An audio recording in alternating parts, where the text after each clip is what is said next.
ဟိုးရှေရှေတုံကရွာငယ်လေးတွေရွာမှာအလုံးအလုတ်ကြိုးစားတဲ့တောင်သူကြီးတယောက်ရှိပါတယ်။သူဟာနေ့တိုင်းမနက်စောစောထားပြီးဝေးလံတဲ့ရေတွင်းကန်နဲ့တောက်ရေခတ်ထိုးခရီးအဝေးကြီးကိုလမ်းလျှောက်ရပါတယ်။သူဟာရေထမ်းပေါ်တာမြေအိုးနှလုံးကိုတစ်သားတပုံတစ်ဖက်တစ်ချက်မှာချီနှောင်းပြီးပခုံးပေါ်ထန်းကတည်ယူရပါတယ်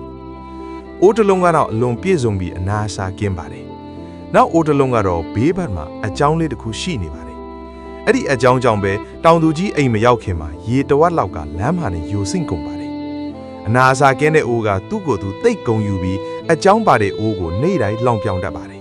။ဒီနေ့မနက်မှာတော့အပြည့်စုံဆုံးအိုးကအကြောင်းပါတဲ့အိုးကို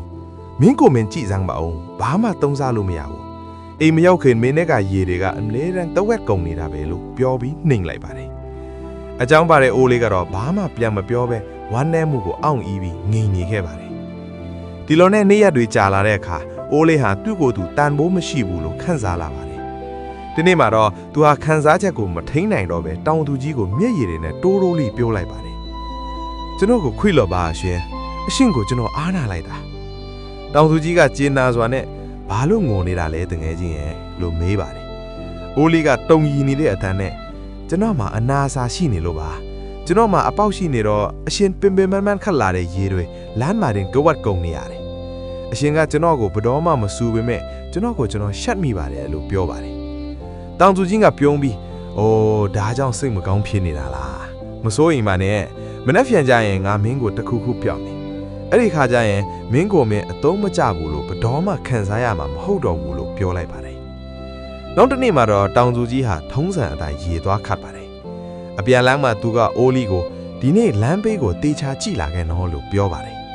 အိုးလေးကငုံကြည့်လိုက်တဲ့အခါသူ့ရဲ့လမ်းဘေးတစ်လျှောက်မှာလှပတဲ့ပန်းလေးတွေပွင့်နေတာကိုအံ့ဩစွာတွေ့လိုက်ရပါတယ်အနီအဝါပန်းရောင်ပန်းလေးတွေဟာမနေ့ခင်းလီပြီးမှရင်းကစားနေကြတာပါအိုးလေးဟာခဏတော့ဝမ်းထဲမှုကိုမေ့ပြီးပျော်သွားပါတယ်ဒါပေမဲ့အိမ်ရောက်တဲ့အခါရေကတဝက်ပဲကျန်တော့တာကိုမြင်ပြီးပြန်ပြီးစိတ်မကောင်းဖြစ်သွားပြန်ပါတယ်တောင်သူကြီးကပြုံးပြီးငါတငယ်ချင်းမင်းတတိမထားမိဘူးလားပန်းလေးတွေကမင်းရှိတဲ့လမ်းဘေးတစ်ဖက်မှာပဲပွင့်နေတာလေဟိုဘက်ကအိုးအကောင်းပါမှာပန်းတစ်ပွင့်မှမရှိဘူးအိုးလေးကအန်အောသွားတယ်ဒါဘာလို့လဲဟင်လို့မေးပါတယ်တောင်သူကြီးကဘာလို့လဲဆိုတော့မင်းမအကြောင်းရှိတာကိုငါအမြဲသိနေလို့ပဲဒါကြောင့်လွန်ခဲ့တဲ့လပေါင်းများစွာကနေကြတဲ့ကမင်းရှိတဲ့လမ်းဘေးတစ်ချောင်းမှာပန်းမျိုးစေးလေးတွေငါကျွဲထားခဲ့တာငါတို့အိမ်ပြန်လာနေမင်းမသိပဲနဲ့အဲ့ဒီမျိုးစေးလေးတွေကိုမင်းကရေလောင်းပေးခဲ့တာလေအခုတော့မင်းကြောင့်လမ်းတစ်လျှောက်လုံးလှပတဲ့ပန်းတွေနဲ့ပြည့်နေပြီပေါ့လို့ရှင်းပြပါတယ်အိုးလေးရဲ့ဝမ်းထဲမျက်ရည်တွေဟာဝမ်းသာမျက်ရည်တွေဖြစ်ပြောင်းလဲသွားပါတယ်သူဟာသူ့ကိုယ်သူပထမအကြိမ်ထူးခြားသူတူအဖြစ်ထန်စားလိုက်ပါတယ်တောင်သူကြီးကမေတ္တာအပြည့်နဲ့ဆက်ပြောပါတယ်တွေ့လားမင်းရဲ့အားနည်းချက်ကမင်းကိုအသုံးမကျဖြစ်စေတယ်လို့မင်းထင်ခဲ့တာတကယ်တော့မင်းရဲ့အားနည်းချက်ကလူတိုင်းအလှတရားနဲ့ပျော်ရွှင်မှုကိုယူဆောင်ခဲ့တာပါမင်းကဘသူ့ထက်မှမနှိမ့်ကြပါဘူးမင်းဟာမင်းရဲ့ပုံစံအတိုင်းတန်ဖိုးရှိနေတာပါ